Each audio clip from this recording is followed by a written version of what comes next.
As we begin Unit 2, we're going to start looking at the slope of a line, and we're going to look at it from a graph as well as the ordered pairs and a table.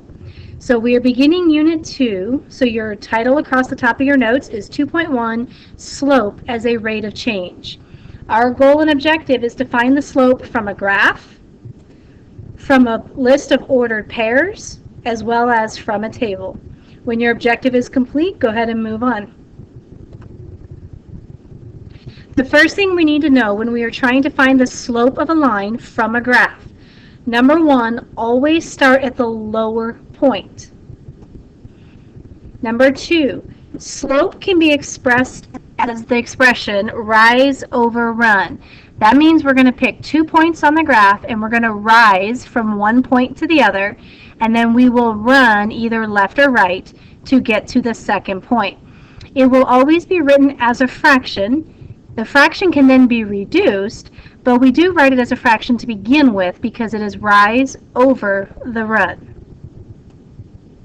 So let's take a moment and look at the first graph that you're going to draw for me. You're going to have 4, so if you're setting up your notes, you're going to set up for a positive slope, a negative slope, zero slope, and an undefined slope. If we are talking about a positive slope, you are drawing a rising line. As we look at the graph from left to right, the line is going up. It is rising. That means the slope will be a positive number.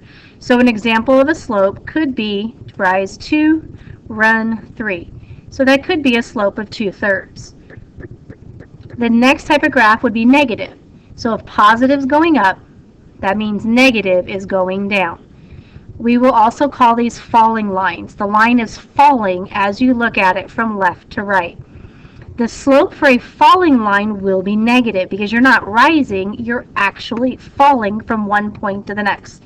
An example of what this would look like might be the slope of -2/3. So take a moment and make sure in your notes, underneath positive, you're giving me an example with a picture and 2 little descriptors go with it. Rising line, positive slope, and the example. For the negative graph, you have the title negative. You've drawn the negative falling line. You've given me some descriptors, falling line, negative number, and an example. Now a zero slope is different. A zero slope is a horizontal line. That means if I look from one point to the next, I am not rising anything. I am staying the same height. So when we look at a fraction for slope of a zero line, it's 0 on top, but it is running, so there is a number. So an example might be 0/5. Now, one thing you need to learn about fractions, if you've always missed this in the past, you can have 0 on top of a number. That is okay for 0 to be on top. That just ends up equaling 0. You will see in a minute with the undefined slope, 0 cannot be on the bottom. But for this example, it is okay that 0 is on top. It just equals the whole number 0 when we are done. The next one we're going to talk about is the undefined slope. Zero slope is horizontal. We could ski that. That's cross-country skiing. But an undefined slope is something we would not try to ski ourselves. If we look from one point to the next, we are definitely rising. For example, here, 3, 4, 5, 6. We are rising 6, so there's a number on top. However, we are not running anything from one point to the next. So an example of this slope might be 6/0. But what I will show you is a little memory trick. 0 cannot be on the bottom. Here's how you remember it. If you have a number on top and 0 on the bottom, that's a no-no. It spells out the word no. If you have a number on top and 0 on the bottom, the slope is undefined. Undefined does not mean zero slope. Undefined means it's a vertical line. We would not ski it. You write that as a 0 with a slash through it. There is a big difference between 0 with a slash and just a 0. So take a moment, make sure you have all of those graphs done and the descriptors below. When you're ready, go ahead and move on. Here's our next one. We want to find the slopes of these graphs. Well, we have 2 points. Start at the lower one, and let's rise and run to go from one point to the next. If I want to rise, I'm going to go up 1, 2. So I rise 2, and then I run 1, 2, 3. So I am rising 2 and running 3. This is a slope of 2/3. Notice we rose, which is positive, so my 2 is positive, and I ran to the right, and numbers to the right are always positive. So a positive slope should mean it's a rising line, which this one is. We're good to go. Notice this line. Is it rising or falling? Because it's falling, we should end up with a negative slope when we're done. So if I start at the lower point, to get from here to here, I have to rise 1, and then I have to run 1, 2, 3, 4 times to get back to that point. That is a slope of 1/4. However, we're not going to leave it as positive. We did go up 1, so positive 1, but we went to the left 4, so it's -4. If you had chosen to start with the other point, and you would actually go from this one to this one, you would actually go down 1, so that's -1. But then you would go to the right, 1, 2, 3, and 4. So what you are going to learn this year is it does not matter if the negative sign is on the denominator or the numerator. As long as there is one negative on the fraction, we know it's a negative slope, which means a falling line. Take a moment for letter C to go ahead and pick 2 points.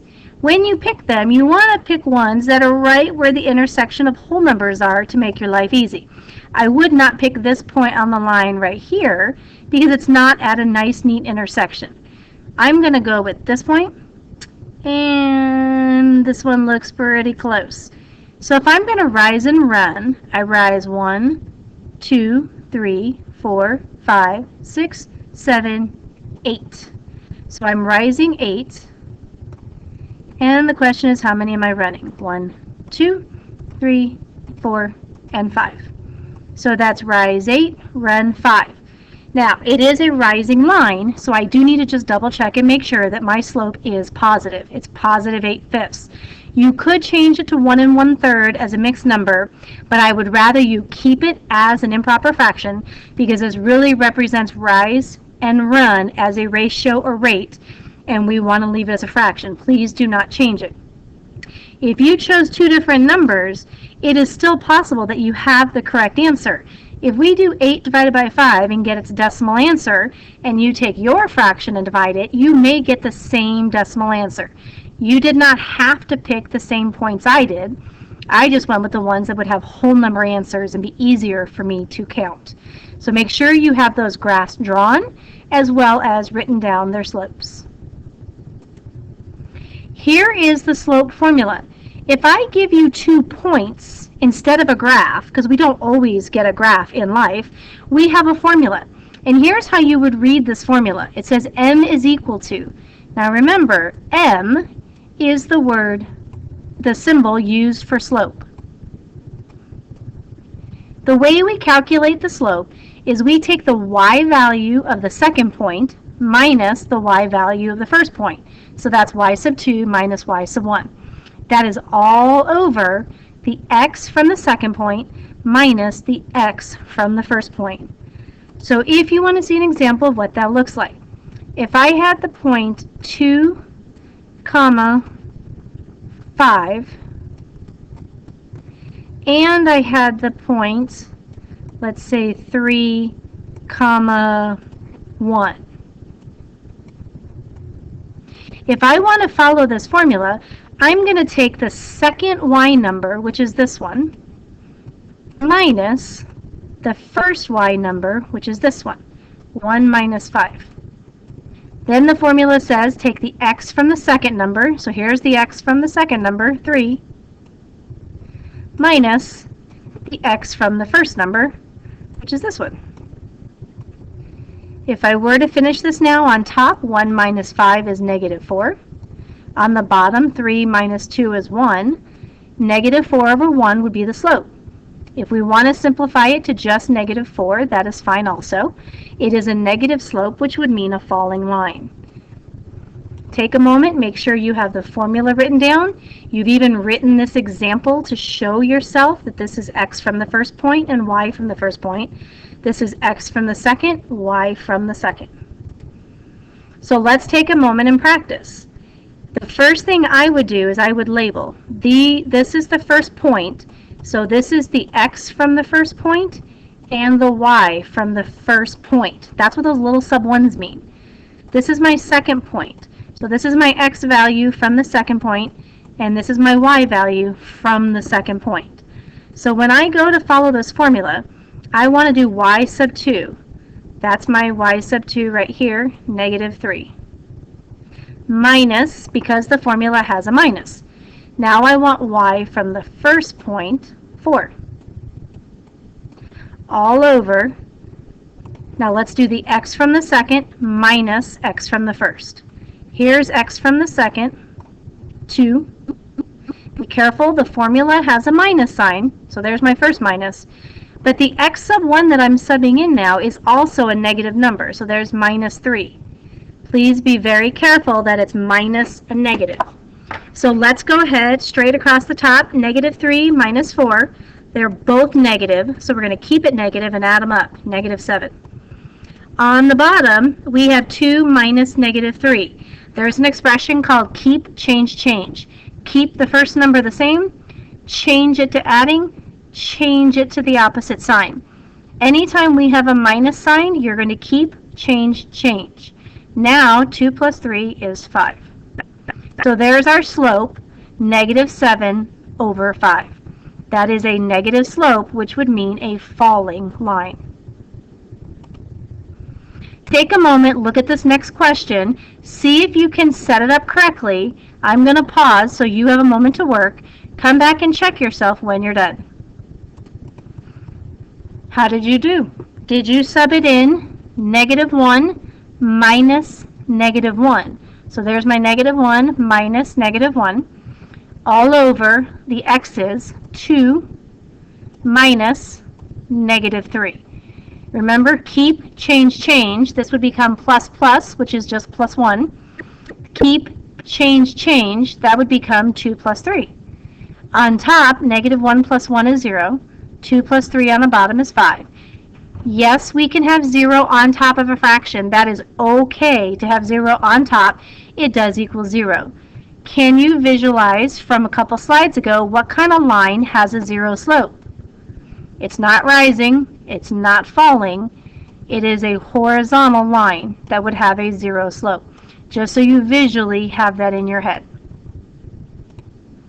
Take a moment and do the next one, and then come back and check to see how you did.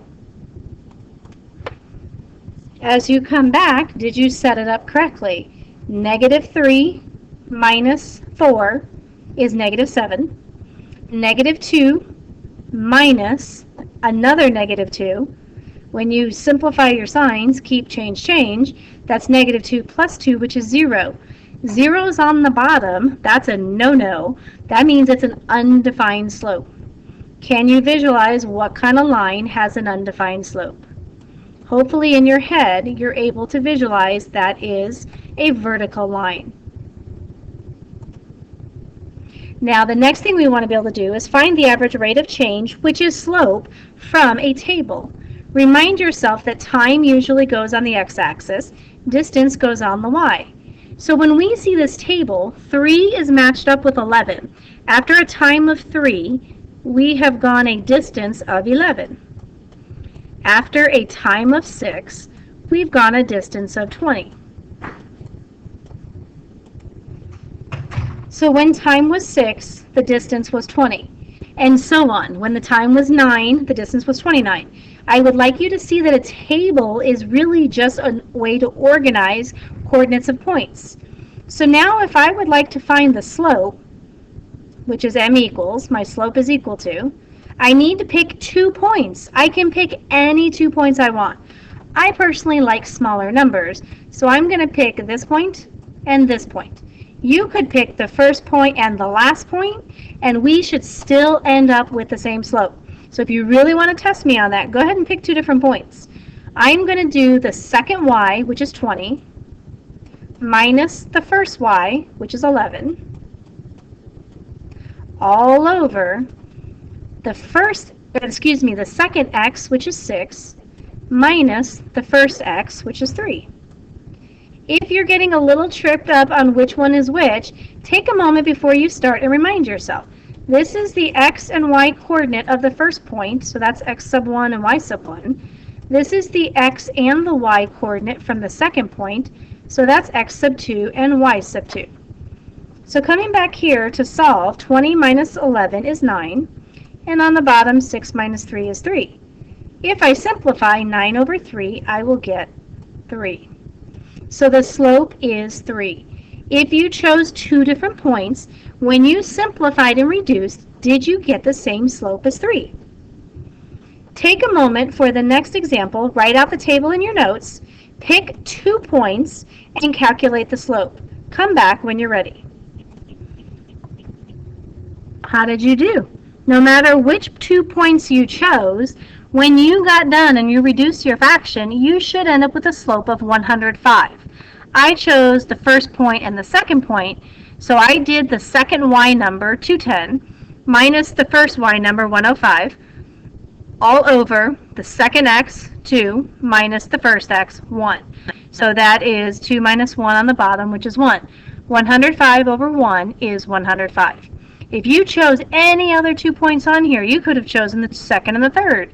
You would have still gotten the same answer when you simplified. If you did not, please take a moment to go back and correct your work. Here is another problem that is the same. It's a table of values. The table is just going up and down now instead of left and right. We've labeled these are the x coordinates. It's actually easier to see that it's a point. That is the point 256, the point 4, 112, that is the point 6, 168, and the point 8, 224, and the last point is 10, 280. The question says, Cardone's computer game shop sells video games according to the pricing chart listed below. Use the table to find the rate of change and then explain what it means. So take a moment, pick any 2 points you want, and find the slope. So no matter which 2 points you took, did you end up with a slope of positive 28? I chose the second point and the first point. I did the second y, 112, minus the first y, 56, all over the second x, 4, minus the first x, 2. 56 over 2 does equal 28.